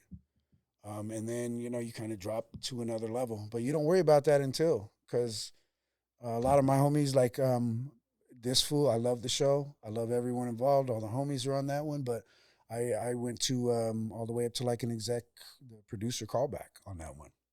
And I realized why. When I first saw it, I kind of felt some type of way. I was like, let me support it, let me watch it. But I realized, I was like, oh, okay, I get it. And even then, I've been auditioning for that one, and still the role, I guess, hasn't fit. But like everybody, they all know me. So yeah. You can't, if you got thin skin or you get jaded easily or something, or you blame other people because you're not, then you're not going to work, because this is all, it's all an industry about relationships and being able to, that wasn't me, you know, and someone's constantly getting, like, they'll get this, then it's your turn, you get one, oh, I missed out on that. So you can't take it personal. You can feel like, oh, I really wanted that. There's nothing wrong with that, living in your emotions and, oh, I really wanted that role, but it happens, even to the greats. You talked about like the people that you used to see and they just dropped off, right? Yeah. I think it happens to all of us where at some point we feel like we want to give up. You know, even with the podcast, sometimes I felt like, damn, like it's just a lot and I just can't, you know, sometimes I felt like I want to give up. Just with anything. Have you ever had that moment? Because, you know, I mean. Yeah. I turn it into a joke because I'm constantly saying, like, no matter what it is, if it's just something kind of, let's just give up. Tell the owner, hey, man, let's just give up. Yeah, let's just give up. But no, I always ponder at what point somebody sits down and, you know, you see like a homeless person or something, and aside from addictions, at what point does somebody sit down and stay there? And then the second day, they just stay there until it's like a habit or their lifestyle. And I've never had that in me. There's questions have been like, how is this going to happen? But I've never, I really don't think that there's been any moment where it's like, I'm not doing this. I can't do this. How can I do it? It's just kind of like, what's the next step? Because there are those moments where it'll be quiet. And you're kind of like, well, where is it going to come from? But 10 years in the game, man, and every single time that I've been down and had like that one pinky on the cliff, I'm about to just like, something's always come through. You know, there's power in faith and believing that you're going to, because let's face it, there's no power in believing you're not. Why would I tell myself every day, oh, this sucks, I don't want to do this. I'm nobody, you know, your body responds, your mind responds, people respond. If you're walking around like a negative person, nobody wants to be around that, you know. Yeah. So it's nothing worse than like you getting together. And if we were honest, there's nothing wrong with feeling like that sometimes and being vocal, but it's like sometimes, well, how's everything? Well, you know, And I was kind of like, yeah, of course it could be me. It happened to me. I'd be the one, you know. That to me just, I can't live in that. It's too uncomfortable. So, yeah, I mean, you have your frustrating moments. And I remember when I first started and you get that little dopamine rush when the Actors Access thing pops up or I got an audition. But I remember saying a couple, like, what's wrong with me? What am I doing wrong? Why is it not like this, you know? And I'm pretty sure that was probably like right before I got Wedding Ringer. And, you know, then one thing after the other. And so I don't mind going. I figured out what to do with myself during those moments. And like they say, everyone should have a hobby. But like my biggest thing is I just love acting. So if you're spending time with your family, good. That's wholesome. If you're spending time working on yourself mentally, emotionally, spiritually, physically, any of that is always good. And then practice what it is that you love. The worst thing I still see is people that have never figured out what their passion is.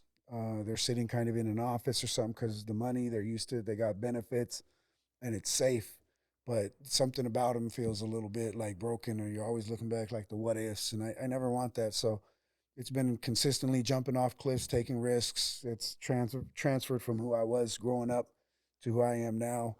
And you got to have that to be honest, doing what I do. So the no's and the you can'ts and all that, like I knocked those out real quick. Life begins at the end of their comfort zone, man. There you go. And you know, like a lot of times we get so complacent that when things are down, we should actually be excited because it's an opportunity for you to be like, oh shit, okay, now I got to get myself out of this. Now I got to push myself a little harder. Yeah. You know, and sometimes when you push yourself and you get to that level, you get comfortable, and it's like, all right, I made it. And you don't have that drive, that feeling, that little excitement, the dopamine rush that you're talking about. Mm-hmm. And those are things that, like now for me, it's like, all right, I want to try to push everything I'm doing to the next level. Yeah. Let's see how far, like you, how far can I take this? And there's not one thing that I haven't seen that hasn't been like, that's why I believe, because enough years, you live enough years, especially if it's in the fast lane and, you know, bullets, you know, guns, drugs, females, anything that could take you out. And you live enough years and see how you were channeled in different ways and things happen to where the bad thing that happens is directly to set up something good. And I've seen that. So I immediately recognize that rather than getting upset. I'm like, okay, well, something better is going to come out of whatever this negativity is. And it's true. And you do have the chance to step up and shine in anything worth doing. You have to work for it. You know, bad things happen, and it's, you know, sometimes it's our own choices. It's not like the universe did this to me, and it's, you know, no. Sometimes you just hit a nail and get a flat. Yeah. So to still be appreciative of life and not get caught up in those little things, because it goes fast. Yeah. It goes fast. I can't believe how fast it goes. It's like, you know, I know it's cliche, but you think of how you were and how you are now, and even throughout all the changes, I still look in the mirror and it's me. You know, you're still at the core. You're still like that same person in the core, the healthy, centered, balanced me. And you try and just maintain that and maintain the relationships as they happen and do work that really pleases you. It's like I couldn't imagine doing anything else because I get so much out of it, and then I'm able to give so much more. And yeah, man. Has there been a role, bro, that just sticks out in your mind that's been like, this is the role that, or it could be someone that just came up to you and been like, damn, like, you just killed it. That role reminded me of me, or that role was like, it just touched me, or anything like that? Well, it definitely addicted to you, definitely. Make sure you follow on Instagram, Addicted to You Film. But then just landmark ones. I still get it. It maybe not has touched them as much, but even if it's making someone laugh, The Wedding Ringer was great because I came out the box getting to work with Kevin Hart and Josh Gad. So you guys still to this day was like, oh, that nacho scene, and yeah, that was cool. And then NCIS, it was a big landmark for me too because it was the whole show was mine. I was the guest star of the whole plot. And so to get to work with Wilmer and Mark and be a part of that, they're just little steps to say you made it. Rebel, too. I can't say, I mean, everything. Just amazing, one after the other. Rebel was John Singleton. Getting to work with him, it's just reaffirming where you're at and that you belong, and working with people that have established great careers in the game and being able to perform with them. And those things always change you, and they're always staying with you, and people will always remember you for what it is that you gave then. And I mean, even to this day, it was out on the strike line. My Kelty Williamson was like, I saw him. I was like, oh, hey, brother, I was in Rebel with you. And, oh, yeah, what's up? So we exchanged numbers, but like just to get like a happy Thanksgiving from the man, like, you know, dudes Bubba and Forrest Gump, like amazing actors. So just to know that you're slowly making your way up and getting recognized and seeing you, and it's a constant mental game though, because I always tell people that it's constantly telling yourself, I'm better than everybody. I got this. This is, you know, I got the skills. Look, everything is great. But then reminding yourself that to be humble. I'm no better than anybody. Like this could all be taken away today. You still got to audition. Get it? Yes, still got to audition. You know, you weren't so hot those last two. Ain't no callback. I don't know what that was about. So it's constantly doing that. But I think it's like living in the just the love and gratitude of what you do. You don't always. I say I never really have to be like. I don't even know if I want to, like the top most well known. You know, everyone wants to have that brass ring, but I just want a great working career. I don't need to get caught up with whatever anyone else has going on, and you know the certain sides of Hollywood, you know, whatever. But I'm not immune to the challenge of wanting the roles that are at the top that only few can get.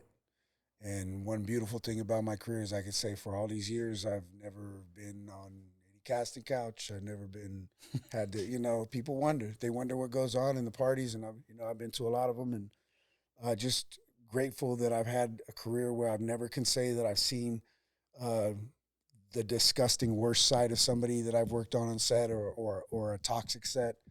I've never had any inappropriate things done or offered or, you know, blackmailed or stronghold or parts. Or it's all been beautiful. They've been great people, and that's the part of Hollywood I want to remain in and want to continue establishing my work in. And I've met some amazing people along the way, and even now it's surreal because I feel like it's almost like that 6 Degrees of Kevin Bacon, where I've been in it so long, and but I've tried to maintain, the same guy you asked, the first guy that met me in Hollywood to the last person that's just met me, and you look through my entire life, and anyone who's ever known me is the same cat, same guy, genuine. I've not always been a great person, but I've always had a good heart, and I've always been the same guy, as far as scale, who I am. If you break it all down, it's just always been me. Never in competition with anything other than myself, just trying to be better. And sometimes I'm not. Some days I'm not as good as I wanted to be, and other days, I killed it. Like you said, man, you're human. Yeah. If you could compare yourself with any actor, like who would you say you emulate, or who's like a role model that you're trying to be like? That's tough. Like I'll be honest, Lou Diamond Phillips was my man back in the day, bro. La Bamba. I saw La Bamba and then Stand Deliver and Young Guns, and he was just getting those roles that were like, yeah man, that empowered me, and I didn't even care if he was Chicano or not. Like, yeah, he's Filipino, but he played Stand Deliver, and he represented the right way. I think it was done well. He's just a great actor. I don't know how many actors can deliver like that. When he started crying on Young Guns and he was talking about the tribe getting wiped out and stuff, like that's one of my favorite movies, bro. Young Guns. Yeah. Oh yeah. So definitely him. He was one of the first, but then it was the collective of Denzel's and Edward James Olmos. Like he turned it up. Like when you see like Olmos, Pachuco, man, like the Jutsu he was amazing in that. And Isai Morales even in La Bamba too. I think Bob probably was the character I gravitated more towards even than Richie. Yeah. I just loved the tough guy thing, and that's what saved my life. So it was constantly seeing them, but performances from Anthony Hopkins and then seeing the stories and performances of guys like Robert Downey Jr. and Denzel's, and seeing guys like Tom Hanks even. I mean, I start opening my mind, and then I think of more and more and more. Tom Hardy, he's a great character actor. Yeah. When he told him he wanted to play Bane, and they were like, Bane, said, but no, when he But you look back to what was the one that he was famous for, that true story where he had the the Heath Ledger? The yeah, Joker? no. Where he was a prisoner, the true story of the Peaky prison. Blinders? Is it Peaky Blinders? No, that's a show. That's the no, he was a real guy. Yeah, I know. He was like a tough guy. And that's right? what he really like first came out, and he was really young, and he came out with this role, but it was such a heavy character actor role, and he did it so well. So he's a method actor too, right? Yes, a method actor. Daniel Day-Lewis, the Depths. I loved Gangs of New York. Gangs of New York. Yeah, I was gonna say that. Yeah. So I mean, anyone that literally can take me out of whatever environment I'm in. You know which one my favorite Daniel Day-Lewis? Which one? The Last of the Mohicans. Oh, that was great. It was one of my favorite movies. The music too. You realize it's your opening to what everything collectively can be. Yeah. Great cinematography, a beautiful story, because the story allows the setting to be in the woods and those great locations. And then somebody that like kills it and they throw that soundtrack over it. Oh yeah. It just, those are the things. And I say it was harder to admit that when you're younger, but the heart and the emotion that you would see growing up, and like when you'd be in the theater. Pulp Fiction kind of did that. I was a little older, but it changed the game when I was like, wow, dang, I want a cigarette. But it was like, that's where you see Sam Jackson shine, John Travolta come back. I think John Travolta, he's done some classics and he's legendary, but I think he's done most of his legendary acting after he was really famous. He came back on Pulp Fiction, it reinvigorated his career, and ever since then, he's given some amazing performances. Yeah. So, there's a collective, and there's a lot of people that I'm sure I'm not covering, but there are just so many great actors that along the way you just pick and choose. And Jesse Borrego. Bro, The Walking Dead? Yeah. In The Walking Dead? Or what is it, Fear the Walking Dead? Yeah. Oh, my God. I hadn't seen him since Blood and Blood. I know he's done some other stuff. Yeah. But the way he portrayed the character in Fear the Walking Dead, I was just like, fuck, man, that guy is fucking awesome. Yeah. I mean, his career, that's why it's so amazing, because clear back to late 70s, mid 70s. Yeah. Like fame. I mean, he's so in moments like that when I know, and I even told Jesse, I was like, before I was acting, I remember I had a house in Buena Park, and every weekend my neighbor was across, and we have Blood In, Blood Out bumping line for line. I know that shit, line for line, bro. And you can use any line, can be when you're hanging out and just calling something out. Yeah. I don't care what it is. You go through it and you say every single stupid little line to big line. Yeah. That's a risk, carnal. Yeah. And the way that they did, the performance has something. It's just dead on paper until they put that life to it. So we always clown all the time, too. Who are you fighting? And we're laughing because we're like, Tres puntos. It was a rhetorical question, huh? Yeah. Okay, to the back. But it is. It was one of the first beautiful movies. I really dug American Me, but I thought from the imagination to the reality to the legacy story, that it was just amazing. It was amazing. Do you feel that as a Chicano actor, you're Chicano, right? Mm-hmm. As a Chicano actor, do you feel like you have to live up to like Jesse Borrego, Edward James Olmos, all these greats that have come before us? Do you feel like, fuck, like you owe it to them? Like, because you're a very passionate actor. Mm-hmm. I mean, I love. Thank you. I appreciate. Thank you, bro. So much. I love hearing you speak, because you fucking very passionate. Thank you. And so, to me, you're like, fuck, like I gotta go back and gotta go see your track record and see what movies I've never seen. Oh yeah. Because I want to see them now. You know what I'm saying? Sure. I want to see how you acted. Yeah. Do you feel like you owe it to them, or are you creating your own? Like, I say like this: if it's expected, I owe no one anything. If it's allowed to be given out of the joy of my heart, then I owe them everything. And then where we go from there, I think that there is a lot, and I don't fault anyone for it. I think that there is sometimes some disappointment, because people want to hear your story and they want a hometown hero, or they want somebody that they connect with. But where that falls off, there's also a huge heart that inducts and adopts, and the city of LA has adopted me and inducted me, and I've literally been around every corner of this place and met almost everyone there is to me. And so there's so much love and respect that I have. But it's not only just being part of an overall community of entertainers. It's being in a place where the hub happens to be where the central location of the whole culture, the predominant culture that's influencing the world is LA. And so everyone always wants to hear a little bit more about who you are and what you represent and everything. And so, but there's no insecurity about it because anything that I lack, it's just a question of show me then, like teach me. Like I'm a grown man, but I'm one that can be corrected. My ego doesn't drive the same way it used to drive. So that's what's allowed me to kind of break barriers, get okays to play certain characters, and like, yeah, you're good, you're solid. Because it's not that I need it, it's not that I owe it to anyone. It's a collective of what we all want to offer, and don't hold back based on the fact that we fear somebody else manipulating or using it or using us. It's to be able to fully establish what we want, and it is possible, but generationally, just overlapping the expectations. This new generation is more disconnected from, I think, the Chicanismo than a lot. They've been more raised in a mixed mesh culture, which is kind of how I was. But in the '90s, it was still those lines were divided. So cultures change, and we have to change with them. But the people that were there before me, I recognize, and there are so many of them that they came to Hollywood. If they weren't from here already. Jesse's from Texas, but like he represents such a big part of the LA culture because of that movie.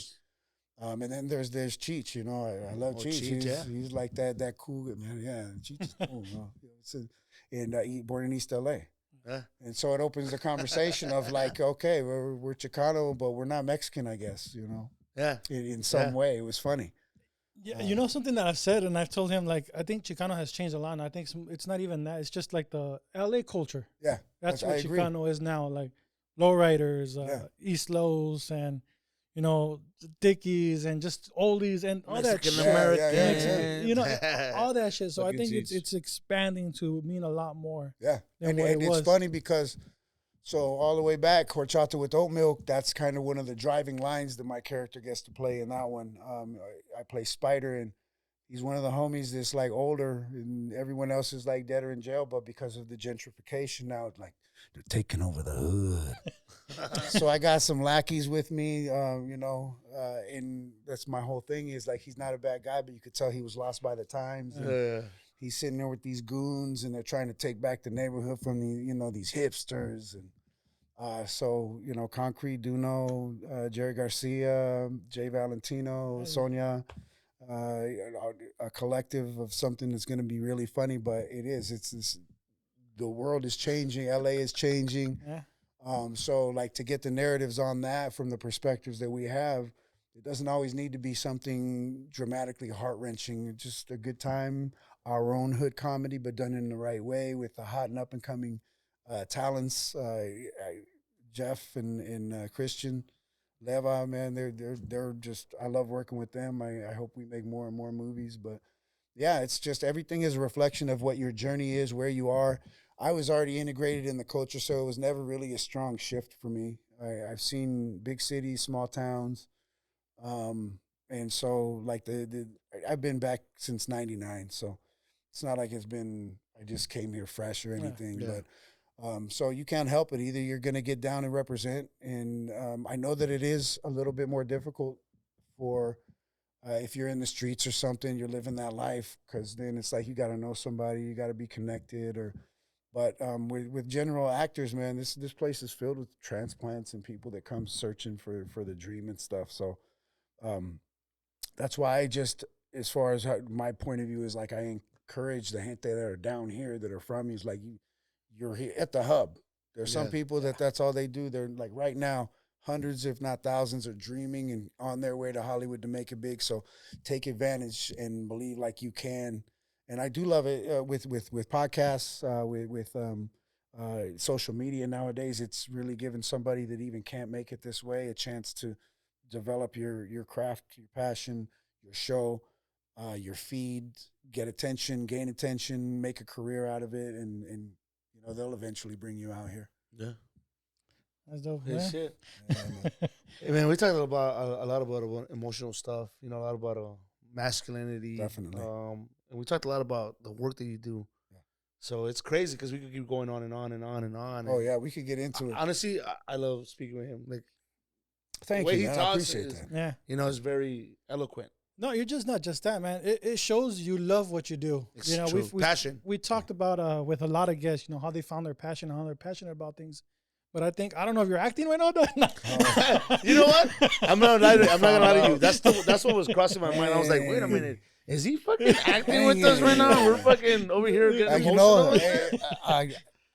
It's not huge, that's not a bad but thing. It crosses your mind. Like, you know, everyone is trying to figure out who they are, and you think you are because you reflect on who you were, but you say, I'm not that, but it's still part of who you were. So it's a constant. Yeah.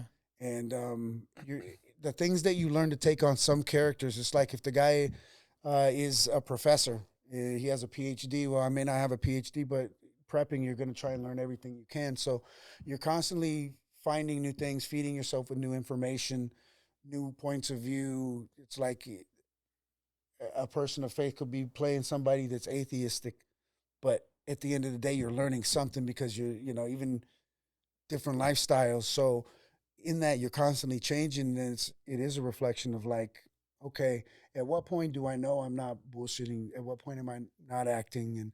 And sometimes it can be a fine line between even throwing a little thing in. You could be genuine acting, and you don't know it until you analyze it or what it is. But I always try and stay self-aware of wherever it is. And there have been some interviews or sometimes where I'm on the spot or something where it does feel so tense. It feels so fake in Hollywood. And I only gauge whether I feel like I'm acting based on the company I'm in, the people that I'm around. Because, I mean, let's face it, everybody's an actor. Yeah. You have the refuge of your home, the people who really know you, and then you put on the face of the first layer of people that you interact with, and then depending on what your need is, their need, what those circumstances and situations are, determine on how much of that face you put on. Hey, how you doing? Oh, that's great. So rather than, man, what you want, man? You know, you could use a totally different voice. We all kind of know the business world voice from that, but I'm definitely 100% comfortable with you guys. This is a beautiful conversation. So, no, you didn't get any acting. I try and keep it. It's true, though, what you say about the voice. My mom used to do that shit. You know, because I know my mom, right? My mom used to be a mean lady. I mean, I love my mom. Love her to death. But she could be mean. Yeah. She'd be like, cabrón, hijo de la chingada. But she went on the phone, buenas tardes, ¿cómo están? And I'm like, what the fuck? That's not the bueno, you know?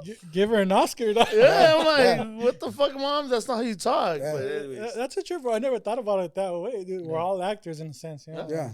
And because it just becomes, I think it starts out as the defense mechanism, or just something that the tool that you use, or just the fact that we all understand within certain guidelines of what we all think is appropriate when you go outside. You know, I had a bad mouth. My mom has a bad mouth. She's the one that gave it to me, but in the streets, you didn't know any difference, so it didn't matter. So, 50-50. Sometimes I catch myself. Sometimes the little rebellious streak gets in me, so I want you to hear me, and I feel bad. I shouldn't have said it. It went a little bit crazy. Yeah.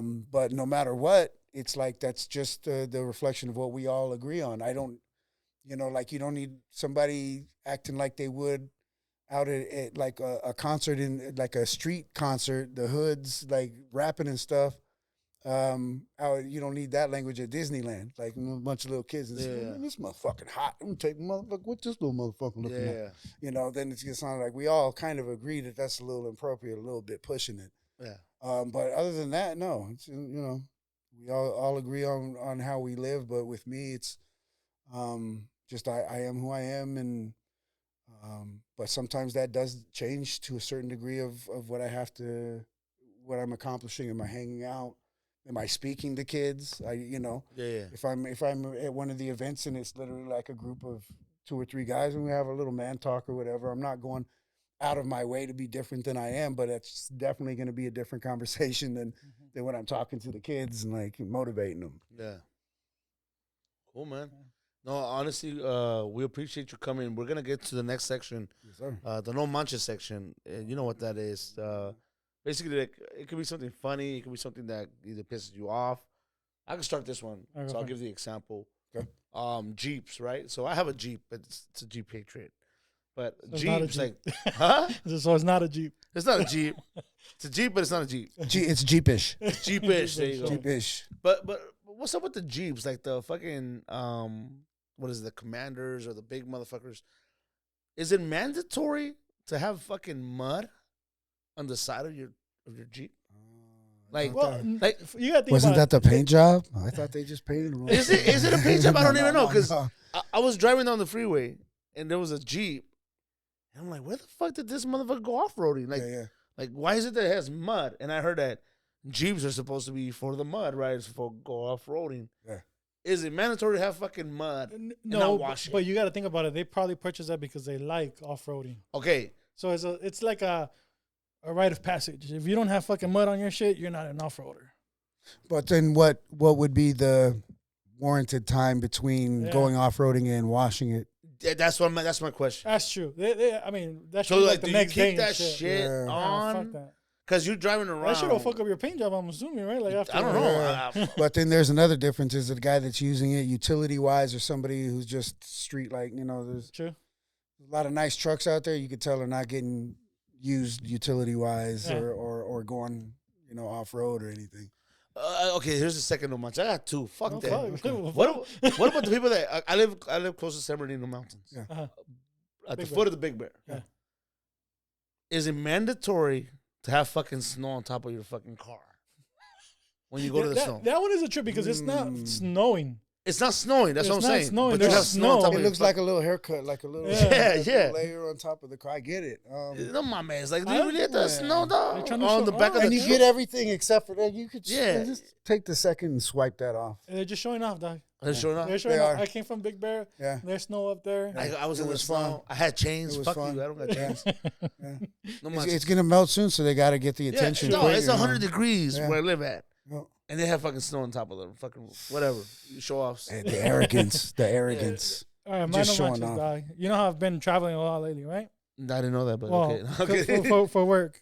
So, what's the etiquette for planes, for the arms, for the armrest? Okay. I Are you don't- flying coach? Yeah. You get what you get, homie. You get No, what you get. no. For example, like, okay, obviously, like, usually if I get the aisle seat, I'll have the etiquette to be like, all right, Yeah. you know? I'm fat, fool. So you're getting my fucking elbows. Okay, then that's your Or experience. Like two strong personalities though are gonna have to find some happy. Yeah, there's have to be, but exactly, We even a gotta happy medium. touch. But like, for example, if you have the corner seat or you have the window seat and you're in the middle, it's like, okay, we can share, right? But if you're in the corner, like, why are you like hogging both when you have this space to lean on? The middle seat, you can't lean this way. You're hitting somewhere. Yeah. This way, you're gonna hit someone. Yeah. You don't get it. You're not fat. But have you tried even at Even Okay. small people, fool. I've had like ladies in the middle that are small, like, and it's like, Or I all don't you know need about is buff dudes like shoulders and Yeah. that. it sucks, sucks too. being like this all fucking plane ride, fool. Yeah. hey, Okay. you pay what you. I mean, Like, you I get got what you pay back, for. I just Yeah. heard right now. Yeah. You pay what you get for it. Now you want a middle seat. I did that. It was Spirit, and they don't even recline. Yeah, exactly. They're like, you're stuck wherever you're Yeah. at. So for me, it's like that's cool. An hour, a little quick trip, a couple Yeah. hours, maybe a couple hours. Yeah, don't do but that shit for 3 Fuck hours. that. anything over 3, yeah, you're done. No, yeah. No, you should be asking. You shouldn't be asking the elbow space. But you should be asking, is how courteous can you be reclining your seat, knowing that Yeah, you're yeah. like fucking right here? Hey, that's Yes. another thing. Can you recline your seat, or is it like No, you can't. Like, well, Right, on I don't Spirit, do none. it. It's not at no? all. But I like as a thing. If you have the option, like I don't recline because I feel like I'm You're a tall. fucking- I'm a tall guy, so when someone reclines, it's like fuck. Exactly. Like I can't even put my Yeah, tray I get down that. and chill because it's like. But It's I don't do supposed to. It's supposed to, like, even if it does, it's not supposed to affect you that much. But I don't know, because that's all from someone's Yeah. perspective, right? Yeah. You're taller, like, so if that comes at you, you're sitting higher. That top of the seat might come right at your face. and- Exactly. No, the little tray hits my panza, fool. That shit's like fucking. Yeah. I'm like, come on. So everybody literally should have to. Like, So yeah, that's my no Anyways, manches. fucking- Just we got to figure out this Hey, crazy. no manches. Don't fly coach, fool. my no manches is what's up with this weather, man? I don't remember this like this ever know, in my right? life in California. It's like, so you start out in the morning, it's really, really cold. So you have like heavy duty, and then it gets a little bit warmer, so you can take that off. Maybe you'll have a hoodie on or something. But then by the midday, it's Yeah. sweltering. Yeah. And then it goes back to cold now at night Yeah. again. It's like I don't remember it being like that consistently day for day. And we used to be like I used to be in like a t-shirt and maybe a hoodie. Yeah. That would be my two things for the day, but I never know how to dress anymore. Yeah. And they make it look like you can put on like all the models at the mall when they try and sell you the jackets, like it's perfect leather jacket weather with like 3 layers. Like put the t-shirt on, put this shirt on, put that on. And I don't do it, bro, because I'll sit and sweat the whole day. Yeah. I run hot. I don't need it. Yeah, I hate that shit right now too. Like I'll put on a sweater just for work and shit. And it's like, I can't take off my fucking sweater now because it's fucking hot. Yeah. The morning it's cold, and then in the middle of the day it's fucking hot. Yeah. Like, I'm sweating. It's like, fuck. I think global warming? It was global warming, but that's political. I think it's the stores, bro. They don't want to give us sales. You know how you used to get winter sales for coats? Sure. Or winter sales for summer clothes? Now it's like, fuck you. You live in Cali? Oh, yeah. You're going to pay. And we'll double down on that. The Black Friday sales suck nowadays. Yeah. They're not even what they were, man. I remember you get like a $1,000 TV for $10 back when they first started it, and now it's like $10 off, or we'll just switch the sign. There was a meme about that. Was there? Yeah, there was a meme about that. Somebody said, "Is he a hero or not?" Like on one of the Mexican memes. Yeah. I guess this guy said on Best Buy or Target or some shit. It said sale and it had a price. Yeah. And then he took the sale one off and for the previous one, and it was the same. Oh, so price. They had the Black Friday. Yeah, it had a Black Friday sale, but it was the same price as before and shit. It just had a sign that said Black Friday. Oh man, that's funny. So I don't know. That sounds about right. Yeah, come on, guys. Yeah, it happens too much though. And they don't have anything stocked in the stores, but you can find it all online. Yeah. Delivered within a day. But I can't find like one regular thing on the shelf. It's ridiculous. That's why I don't even do Black Fridays anymore. It's like, whatever. Same shit. Cyber Monday tomorrow. Same shit. Yep. Same shit. Anyways, we want to thank you. We have one last segment.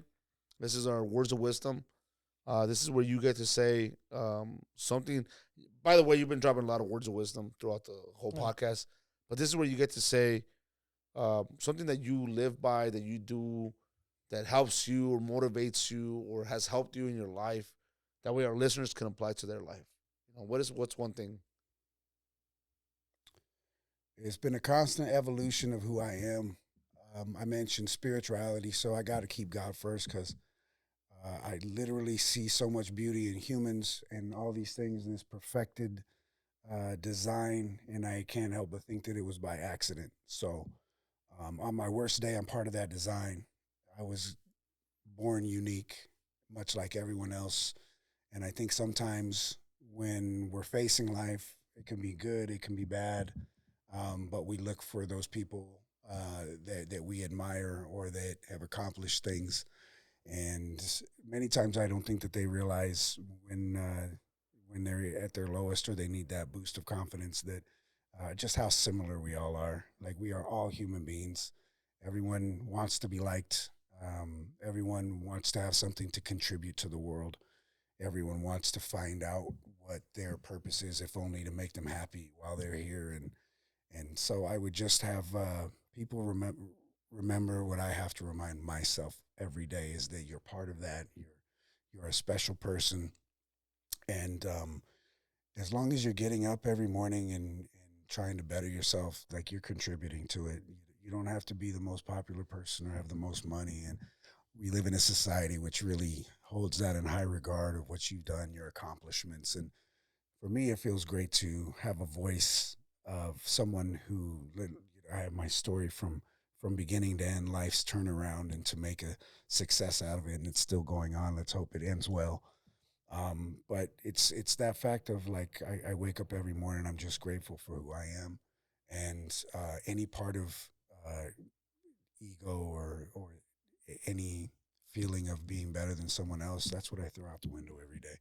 I kill that arrogant person that was there, and despite my own flesh, and sometimes when I have my own doubts, and it's just, everyone is beautiful. I want them to walk away with that. Like, no matter what you choose in life, it doesn't have to be amazing as far as what society deems amazing. It can just be something simple that feeds your soul. But to chase that, to hold on to that, to remind yourself how special you are. I want people to be able to have self-love without being selfish, too much of that. Like we're at a point where I love myself so much, it becomes not loving everyone like they should be loved.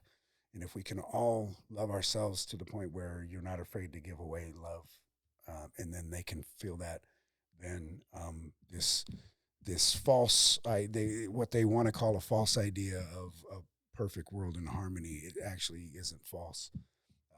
The more and more people feel that, they'll give that. And, I said the other things a bunch of times, it's going to be hard, fight, conquer your dreams. You can work hard and you can do anything you want to. But I think beyond just the things like film and television or whatever your career is, I think there's something beyond that we're all searching for. And when we're able to use it on a mass scale and speak into people and help pour in positivity and love into them, I think that's what it comes down to, man. I mean, I think that's the word. Even everything that I said, I think it just comes down to love, man. There's different definitions people live by of what they think love is, but when we're talking about a pure thing before it's tainted, in one drop of dirt, you could have the most perfect theoretical thing, and the second that that's tainted, it doesn't become that anymore, right?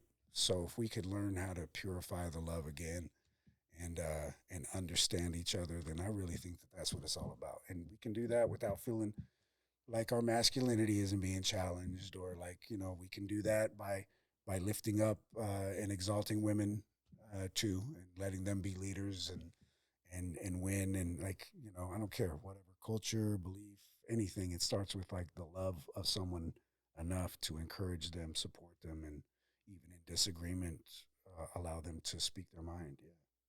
Love, baby. Love is a universal language, bro. Literally, it's everything. That just brings something that my daughter says all the time. What? She says, live, love, laugh. Always tells me, Dad, she sees me having a birthday, she goes, Dad, live, love, laugh. Yeah. So I want to say that. Thank you to my daughter. Yeah. Thank you, Angelica. Hey, man, we want to thank you, man. You're inspirational. And to be honest, you had us emotional. And, you're playing these roles and reflecting people. But just the person you are changes lives too, man. And you touched me with a lot of the things you said. You took me to a place where I felt at one point, and seeing that, you can't come out of it and you can't be this different person. It's inspiring, bro, and it's very motivating. And thanks for that. Brother. Thank you. Yeah, same here, bro. I'm not gonna lie. I don't get read often. When I do, it's for a reason. So, appreciate you telling us a little bit about yourself, the things that you went through.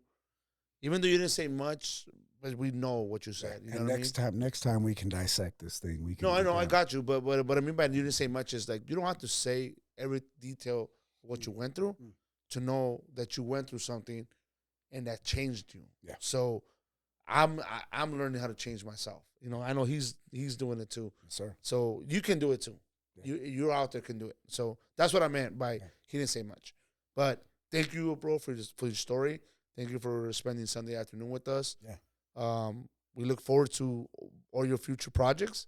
Right on, more to come. I'm definitely gonna go back. Hey, make sure you guys go check out some of his past work, because I'm definitely gonna go check out some of the movies. Yeah, you can follow me on Instagram is the main thing. Actor Anthony L. Fernandez, all one. And then IMDb, of course, you can see, I believe all the reels are up. I got to add 2 of them, but yeah, blessed, brother. You can see me right now, Home Team on Netflix. It's Bruno on Netflix, I believe. Oh yeah, Truth Be Told on Apple TV, and Fatal Attraction on Paramount, and House Party. That one dropped too. A little C note, but I was like, everyone's got their little C note. But yeah, thank you so much for having me, man. Thank you. Appreciate it. Okay. Thank you guys, everybody. We'll see you.